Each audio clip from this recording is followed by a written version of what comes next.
There was a time when schools in India were built by educationists and philanthropists whose goal was simple to spread knowledge. But today, the same sector is attracting billion-dollar investments. So, what has changed? Hello, friends. I am Alok Oak, and you're watching Yugaswar. Imagine this: a middle class parent sits with a school receipt. The numbers have increased again. Same school, same classroom, same teacher, but the fees have gone up once more.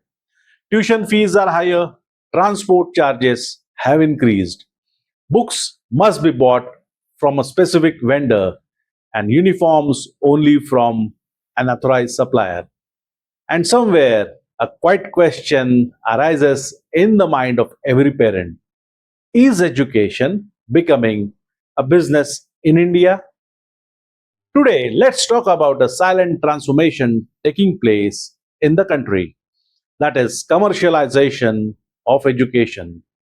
The shift few people talk about over the last decade, that is, global private equity investors have started pouring large amounts of money into India's education sector. For investors, education is no longer just a social service, it is becoming a high growth business opportunity. And let me give you a real example. The EuroKids example: in September 2019, the American investment firm KKR acquired a majority stake of around 90 to 92% in EuroKids International, one of the India's largest early childhood education providers. The deal was worth about 1,475 crores, roughly 160 to 200 billion USD at that point in time. After the investment, the network expanded rapidly. Today, EuroKid manages over 1,350 preschools and more 45 K-12 schools. And by 2024, reports suggested that KKR was exploring an exit at a valuation close to $1 billion. थोड़ा सोचिए, कहां से कहां गए? Just think about that. An investment of about $20 million potentially growing into billion-dollar business. This clearly shows something important. Education is increasingly become viewed as a profitable industry. Why investors are interested? And the simple reason is India is one of the largest education market in the world. Nearly 200 to 260 million students are enrolled in the K-12 education system from kindergarten to class 12. For investors, this represents a massive and stable market. But here's where the story becomes more interesting. अब तो शुरू हुई है story भाइयों. But schools are supposed to be non-profit, isn't it? Under the Indian law, schools must operate as a non-profit institution. They are usually registered as trusts, societies under Section 8 and Section 8 companies, which means school cannot distribute profits to owners or shareholders. So, how are investors making money? The loophole, yahi to gadbad hai. The investment usually doesn't go into school itself. Instead, it goes into the ecosystem around the school. For example, companies providing transportation, uniforms and books, digital learning platforms, facility management, teachers training, curriculum, and technology service.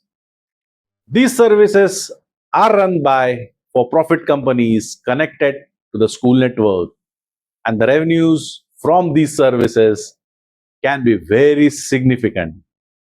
Abhi samjhe?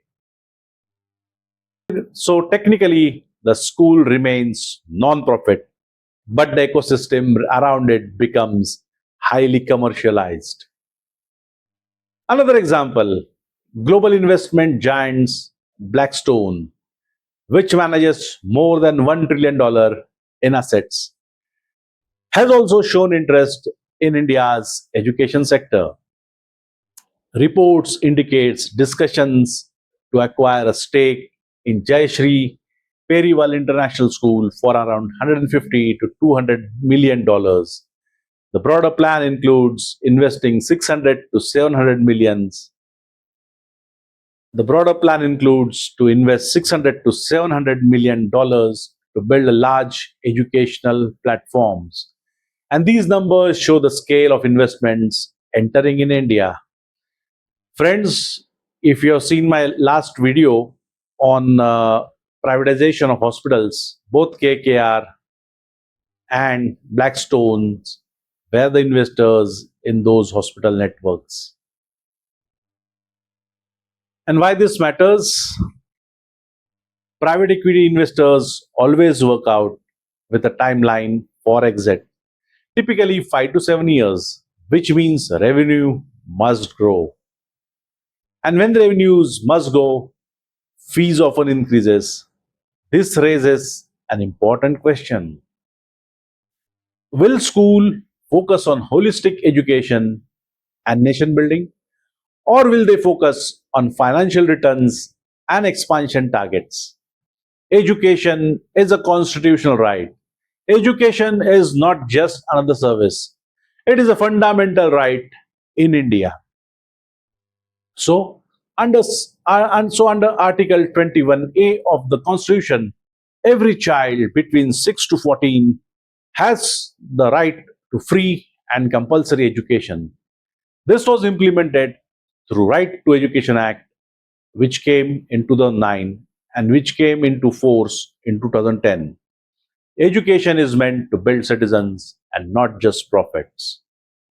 So, India certainly needs investment in education, but it also needs strong regulations and transparency, because when education becomes too expensive, opportunities become limited. And when opportunities become limited, inequality grows. Education should shape the future of nation and not become a profit machine. Because when education becomes business, the price is ultimately paid by society itself. Jai Hind.